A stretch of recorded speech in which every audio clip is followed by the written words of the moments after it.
Let's get things started. So, my name is Brad with Tavant. I head up our prop tech real estate division, and I'm the head of marketing at Tavant. But this is to talk about something that honestly I don't know that much about. I told my wife this morning what I was speaking about: operations, automation, and she goes, "You know, you're the least efficient person I've ever met in my life." And I said, "Yes, that is why I'm bringing Dewar and Tony up here to talk with me about this topic." So, good to see you all. Brad from Tavant. Recently moved from Santa Clara down to Carlsbad. The pandemic had things work in my favor now that we can work remotely. But Dewar, why don't you go first? Introduce yourself a little bit. Yeah, hi, my name is Dewar Alimi. I'm CEO of Lender Price. And I think my wife feels the same way. So. All right, Tony. I'm Tony Wynn. I've been in the industry for a little over 2 decades and really heavily focused on imaging and automation. I'm the Chief Product Officer. All right, let's get things started. So the past 2.5 years have been a challenge, different, all these things. Tony, in terms of in your team, how you've done things, how has the past 2.5 years of people working remotely, working from home, how has that shifted, A, your team dynamic, but then B, really encaptures dynamic as a company? Yeah, I think at a base overall, it's impacted us slightly in the sense because we were always a heavy development shop, so a lot of our resources worked remotely. I think what really has impacted us the most, though, is in the traditional sense, our customers now. We couldn't do on-site visits, walkthroughs, understand their processes in detail in order to really kind of paint the picture of an automation journey to help them out. So just being fluid to adapt to the whole Zoom or WebEx with our customers really had to shape up. And honestly, we had to be a lot more detailed in those conversations versus on-site. All right. Dewar, same question, different angle. Yeah, so for us, I mean, we were founded in 2016, so our entire platform is cloud-based. It's all in AWS. So for us, it was relatively easy to get everyone to just work from home. And we were probably one of the first ones that I know that we actually did it really successfully. When we created our entire organization, we made it so that we can have engineers work from home whenever they wanted to. So that was great. But going back to what Tony said, having face-to-face interactions with our clients is a much better way to communicate with them and showcase our solution. Zoom has definitely done a fantastic job, but I think one of the hardest parts with Zoom and with GoToMeet and then all the different platforms is you never know which one of these platforms are used by some of your clients, because some of the banks now they're used to Zoom and we like GoToMeet, so we've got to ask them beforehand, well, what do you prefer? So we have, so we have all of them at our disposal. Got it. Great. No, awesome topics right there. Tony, the word hyper-automation. So fad or future? Yeah, actually, hyper-automation is actually a term coined by Gartner through its technology trends. And if the audience here has looked at the various reports, every year Gartner releases their top technology trend. And if you really focused on the trends out there, hyper-automation has actually been on the top 10 listing of Gartner's report for the past 3 to 4 years. So it's truly relevant. And the term hyper-automation really is a higher level parent than automation, because automation is really a term that's really kind of loosely coupled. I mean, Dewar and I were talking backstage and last night talking about the differences between automation, because clearly Dewar's organization provides a different level of automation than what we provide in-house. We are more of a document-centric focus, but really the term hyper-automation, really the concept and approach is really anything that can be automated should be automated. And it's such a simple term, but if you look in the landscape of the lending life cycle overall, from the front office aspect of origination to pre-underwriting to your document-intensive processes for post-close or HOMDA or even the pricing side, it's riddled with a lot of human-centric tasks. And really, you need to focus on one particular task as an organization to really understand the low-hanging fruit,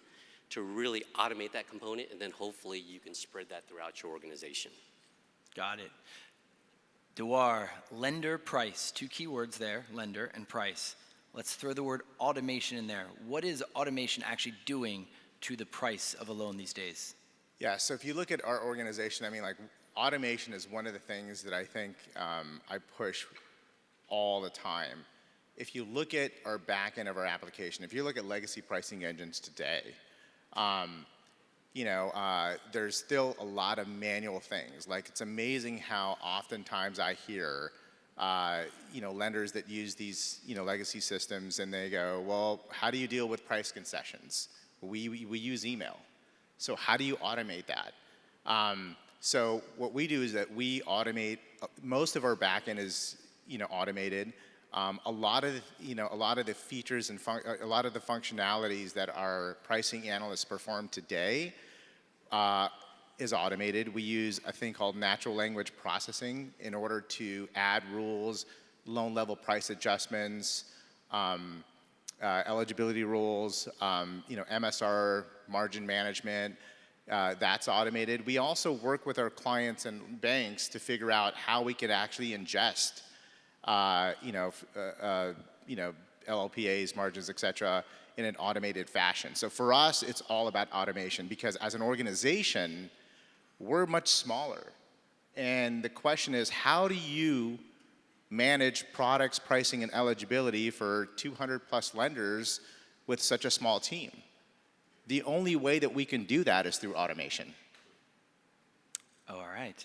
So let's spin this a little differently. So let's say we have Talia in the audience, and Talia is a venture capitalist, and she has $100 million, and she is going to invest in your companies. Dewar, first, what would you do with $100 million infusion of cash? Yeah, I think that if you, and for folks that have listened to me before, if you look at the mortgage industry and if you compare that to an iceberg, and you've got this iceberg that's immersed in water. At the very top of the iceberg is what we've been focusing on lately, which is a lot of the point of sale, applications out there, and digitizing the intake of loans.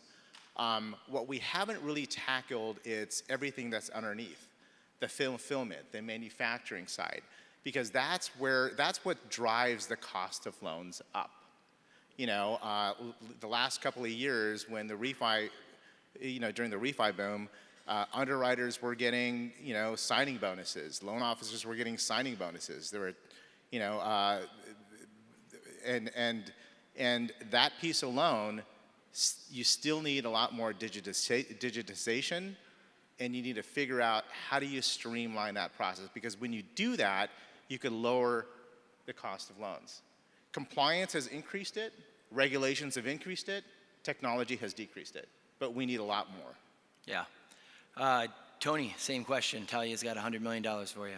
Yeah, I mean, 100 million seems like a lot of money. Talia's only got 20 million for you then. I don't know. As a CPO, I would tell you, I mean, there's always ways to make our product better. I mean, we pride ourselves in having a modern digitization platform that can accommodate a wide range of documents, because we are solely focused on just the document automation aspect, whether it's, again, the front office aspect or the back office aspect. We also play in many other spaces other than just mortgage. We're in the commercial lending side, the fintech lending side, numerous different sides. But it's really rounding out and taking that investment and probably building product-specific use cases to meet all the demands out there. And really, we just tackle today the 4 core pillars within mortgage when it's document-centric, but I would clearly love to tackle the other use cases altogether. Yeah. So with that, when we talk about what we do in this industry, and I have this problem or this challenge a lot with Tavant as well, we all solve problems in the loan ecosystem, problems that we're solving for loan officers, problems we're solving for companies, but ultimately we're all talking about the same home buyer. And most of us in this room have bought a home, and it's a painful process. And there was a 2017 survey that said the average American spent more time searching for a flat screen TV than they did their own mortgage. So when we talk about all the things we do, and Tony, I'll throw this one back at you first. How are we ultimately making home buying easier or more transparent, or what are we doing to help that home buyer? Well, I think a lot of our customers, mortgage providers out there today, have really truly went to a digital experience. If they're not in their digital experience today of really controlling that whole front side of the process with POSs in there, right? Whether they're homegrown or off the shelf, they're providing that robust experience up front, okay? Which has really blended itself to really kind of seamlessly showing that it's a digital transformation within an organization that's taken this journey. And ultimately, with that said, it's going to provide that robust experience. But although it is seamless in nature, there's still a lot of manual processes, believe it or not, behind that digital world. And let's just kind of talk about some of those. So for a front side of a process, being able to auto-validate documents in near real time at the front side of the process. So we really enhance that LO process to not really perform the common stare and compare off a document to validate, did I receive this correctly or not? And then ultimately file that away. I mean, we can automate components of documents floating in. And then even if you're in more of a challenging situation with third-party originations or anything where you truly see all the document types and variations underneath the sun, being able to go through what we call a blob bursting process of bringing in a loan file that could be 500, 1,000 pages and discreetly breaking that up into individual documents and labeling them truly kind of supports that back end. So to answer your question, kind of rounding it out, I mean, I think a lot of consumers really don't get the view of truly everything occurring because mortgage providers have put that digital face in front, but there's a lot of work to be done behind the scenes. No, very true. Dewar, thoughts? Yeah, so you've got these great point of sale, applications out there. They digitize the process. You're able to upload documents. Then it stops there. Then, our good friend Bill Dallas had the opening session the other day, and he said something that's very important, and it truly fits of what we're seeing today on the pricing side. There's 500 freaking permutation of 30-year fixed mortgages out there. 500. We need to simplify things on the mortgage side. There's so many various eligibility rules. There's so many. I mean, we complicate things in the mortgage industry. We need to start simplifying it. And I see that because I've got lenders that has 1,000 rate sheets. Why do you need 1,000 rate sheets? You don't. But that's the way that they've been doing it for a long time. And what happens is that when the borrower goes through the process and they do all this uploading and then, they're getting statuses and then it just stops. And then they're calling their loan officer saying, hey, this great digital application that you have here, when am I going to close my loan? Because I've got my realtor calling me up and, my wife is bugging me, we've got, the moving trucks going over there. What's going on?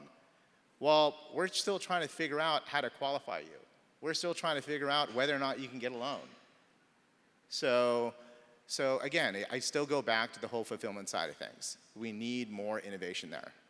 Yeah, it's a fascinating concept. Not to give too much away, but I worked at Capital One earlier on in my career, and we did an analysis as to why there were so many pricing, essentially offers in our price sheet.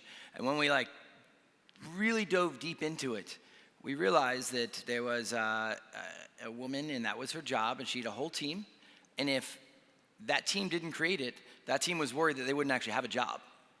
And so it was a self-fulfilling prophecy that didn't really benefit anyone, because they obviously could be deployed elsewhere and do amazing things at a company like Capital One. But they kept doing it for exactly what you said, because it's the way they've done it. Yeah. So utilizing that kind of concept, how do you, in a larger organization, how do you begin to instill a little bit of this change when people are fearful of it? Well, I think, change is, I think really stop. It starts from leadership, right? You've got to embrace change, and you've got to understand. You've got to make your folks feel that, look, this is a good thing. Like oftentimes you get, technology comes in and people are worried about their jobs. Is this going to eliminate my job? It's not. The mortgage industry is so complicated. It's not going to eliminate your jobs. Like there was a whole fear of like the point of sales. Are they going to eliminate loan officers? No, it's not. Are these automated underwriting engines and different various tools? Are they going to eliminate underwriters? It's not. So embrace change. Yeah. Tony, let's switch topics a little bit. Let's talk about financing, alternative finance, some of the new trends that people are doing to actually, ultimately, everyone is looking to get into their dream home. There's an IQ and an EQ aspect of it. Emotion tends to override the intelligence aspect that you're paying too much for a property. That would be my rationale for buying something that's overpriced. So when we talk about these new alternative financing things that are coming up, all these companies here, Tony, what's your view on where you would go with that? Yeah, we're actually in several spaces in the alternative lending arena and everything, because in the heart of our product capture, although it's very highly tailored and focused to mortgage and the sales kit models that we deployed for in the mortgage side, we also play as a generic document recognition platform. So the ability to recognize the document-centric processes of those providers out there has made it easier for us to just leverage our product at a generic level. And so we're in the commercial lending space, fintech space, clearly mortgage, but clearly it's a generic platform that can go across all documents. Got it. And Dewar, we've been talking a lot about non-QM while we've been here. Why is it such a hot topic right now, and why should we care about this topic in 6 months? That's a good question. Yeah, it's a hot topic because the last 2 years, loan officers have focused on refinances. They've refinanced their borrowers multiple times. There has been very little education as far as non-QM. Now, non-QM is not the same thing as non-subprime as before. We'd love to see how many people here were around during the whole mortgage crisis, but it's different. You've got asset depletion. You've got DSCR. You've got various products. The self-employed borrowers have been completely left out. And the other thing, too, is that, there's a ton of equity in people's homes. I mean, the home equity space, is another great area to focus on. So if you're a lender, focus on other programs that you can offer that for this large demographic of borrowers that have been just left out. Yeah. Let's switch this up a little bit. Let's transform ourselves to Des Moines, Iowa. The three of us now live in Des Moines, Iowa. And we could buy a house there on a lake somewhere, assuming there's lakes there. But let's say we could buy a house on a lake there for about, $120,000. It would take, let's call it a purchase, 45 days, 42 on average maybe, for us to buy and get in that house for a $120,000 house. We could walk down the street to the Maserati dealership, buy a $120,000 Maserati in maybe 20 minutes. So, Dewar, how is that possible in the world we live in? In terms of the cash? Not like it's the same amount of money, but one takes 20 minutes to get the Maserati, and one takes 42 days to get the house. I mean, it goes back to the mortgage industry is just complicated. It's just complicated. I mean, if you look at, you could buy, Maserati real quick because the process is a lot simpler. Here, we've got a lot of regulations. We've got to make sure that we've got, certain documents out to borrowers, by a certain time. We just have a very complicated process that we need to simplify. And digitization is doing that. We're getting there. We see a lot of new vendors here today that's tackling that. Tony's company is doing a great job at that. But it's just not there yet. Yeah. Tony? Yeah, I mean, that's an interesting, question that you posed, but, to respond to that, I think there's really a couple of core points there. To our point, one of them, there's less regulation involved when it comes to indirect lending of vehicles. the other one that's really important is when you look at holistically at the amount of documents that support a mortgage, depending on your provider, that can be 200 different documents, whether they're homegrown, generated, and third party. Whereas in the indirect lending space for vehicles, you're looking at a total population of less than 50 document types. And in some cases, for indirect lenders for vehicles, they're about roughly on average 38. So if you think about the time on task it takes to process, because in the indirect lending space of vehicles, it does flow through the same process. You go in there, you buy a vehicle, they package and put together a deal jacket that composes about roughly 15 documents out of the population that I talked about. And then in order to fund that document, they do the same process. They have a post-close audit check process where they have to check for that the T's are crossed, the I's are dotted, that the forms are signed. They have to load that information into their LOS as a part of that process, and then fund the deal. So traditionally, in an indirect lending space of a car, for banks out there, it's typically as soon as they get the deal jacket, it's funded in a day or two. Yeah. And if I could add to that, we have a thing called an appraisal. Yeah. Right? Let's not forget about the appraisal, right? I mean, sure, if you can get an appraisal waiver, that'll help.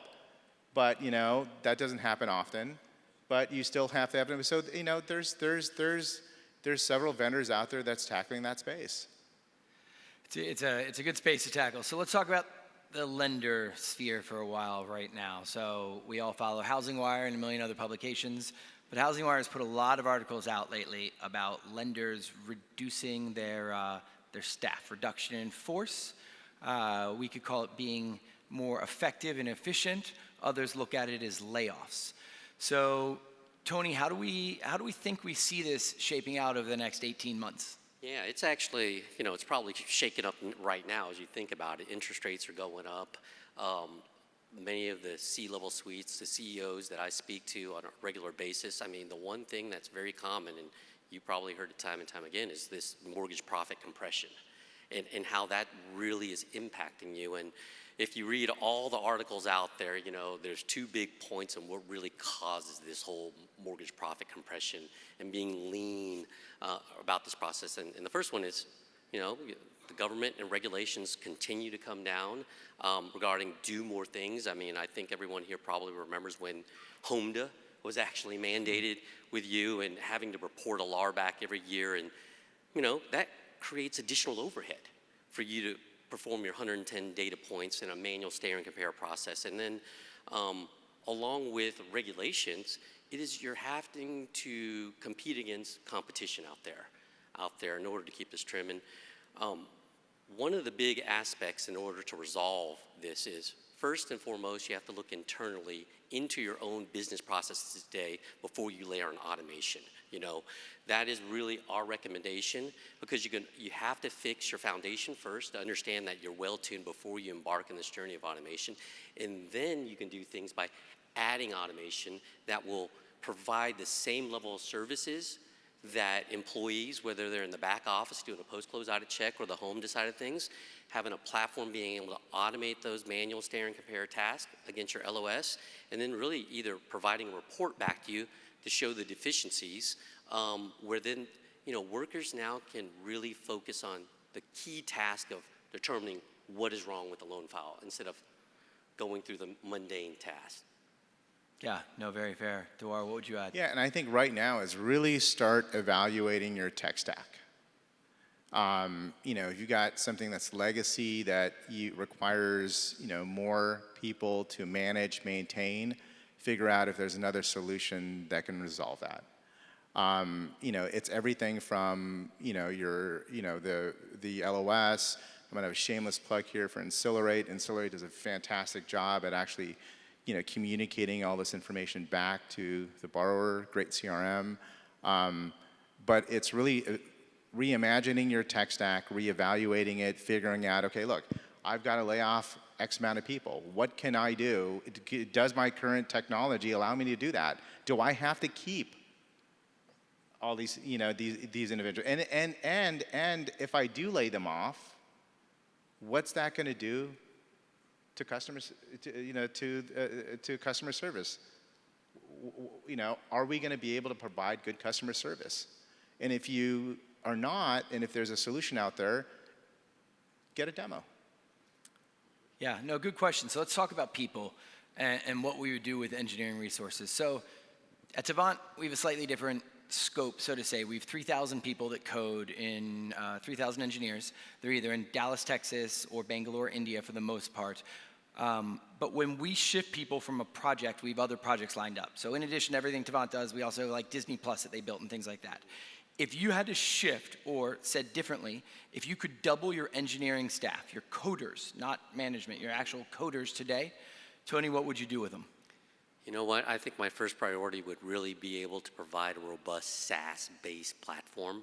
In Capture, we are fully SaaS, but there are some aspects of SaaS to make us a lot more profitable regarding updating our code behind the scenes to work in the AWS cloud, leveraging more microservices there to really kind of thin out some of our product and to really diversify where we execute our code base. I think that would be definitely one of them. And then ultimately, you know, I'm an automation geek when it comes to documents. I've been in this space for a long time. I always want to find better, easier ways to really automate documents, because if you look at a lot of the big platforms out there, it is challenging. Mortgage, you know, Dewar brings this up. It is complicated, okay? It's not as easy as it seems, and it's really all the data is locked up into the complexity of the documents. And so I would think about investing in how we do things easier for our customers. All right, and Dewar. You know, I don't really think it's about having a large engineering staff. I've been a huge proponent of, you know, you hear this often, like this bank has 300 engineers working for them, 400, 500. How is this small startup able to innovate and build products much faster with a smaller team? So, you know, for me, it's really finding the right talent, making sure that you've got a good team that works together, and then you know, making sure that they're happy, because there's a lot of poaching going on. Yeah, yeah. So let's think about the next generation. Let's think today's 2022. Are things going to be any different when my son goes to buy a house in 2040? Dewar. I hope so. I hope it becomes digital. That was the right answer, by the way. Yeah, I hope so. And I think we're going to get there. We're going to get there. I mean, this is an industry that operates slowly, but we're going to get there. I think that, you know, year after year, you're seeing things, you're seeing technology, whether it's remote online in Iran, you're seeing, you know, a lot of digitization. These are things that just wasn't a focus before. I remember back in 2001 or 2, I think that when IndyMac came out and they had their emits application, if for those of you who remember emits and clues, that was revolutionary. We've come a long way, and we continue to come a long way. All right, Tony? Yeah, I mean, I would agree with Dewar here. I mean, I hope so. But unfortunately, I would say in 2010, I was sitting there around the office with a bunch of the team members saying, you know what, do we need to probably think about looking for a different job, because in 10 years from now, it's going to be all e-closings, it's going to be digital mortgages. Coming here 2020, 2022, we're not there yet. So is it going to be another 10 years? Is it going to be to 2040? You know, hopefully so. You know, I think MISMO, if you followed MISMO standards and everything, it's come a long way regarding the type of things that you report to that. It's not perfect by any means, but hopefully by 2020, everything will just be pure digital. Let me ask you a quick question. Who remembers Transbox? Show of hands. You remember Transbox? I mean, you know, that's a good example. It went away, right? Now everything's uploaded. Yeah. I still have a Transbox box in front of my building that they've never picked up. So if you know anyone at Transbox, tell them to pick it up. Don't pick it up. Okay, so as we're going on and the conference ends in a couple hours, what was the one key takeaway, Dewar, that you got out of this conference? Tony, I'll let you end on the same question. You know, first and foremost, it's just nice to be at a conference and being able to, you know, congregate and meet up with several of our colleagues that we haven't had a chance to meet up for the last 2 years during COVID. I think that every conference that you go, you learn a little bit, and it improves our industry. The one key thing that I took away from this conference is that digitization and innovation is very important. And in lieu of what's happening, and it's heartbreaking to see, a lot of these lenders laying off people, we have to continually focus on digitization and innovation. Yeah, I think that's a good segue, because I would have to say that I agree with what you said 100% regarding this. And I would say the one thing that I kind of took away is we traditionally have always went to non-mortgage specific. There were more technical conferences, but what I've gathered this year by just attending mortgage conferences is I like the personality of just meeting people directly here. And again, with COVID and the onset of the last 2 years of conferences, of us not attending, it's just a pleasure to be out here to meet, customers face to face. And not only customers, partners like Dwar. First time I ever met him at this conference, and we kind of hit it off at the bat right at the very beginning. And you know what? Talking to the audience, I felt the same way. Great, love it. So conferences like this one are hard to put together. Kudos to Nick and the whole production team. There's about 12 people behind us. They do all this great work. But on behalf of everyone who's up there, Dwar, Tony, and myself, thank you all, and we'll chat with you after this. Thanks, guys. Thanks. Thank you.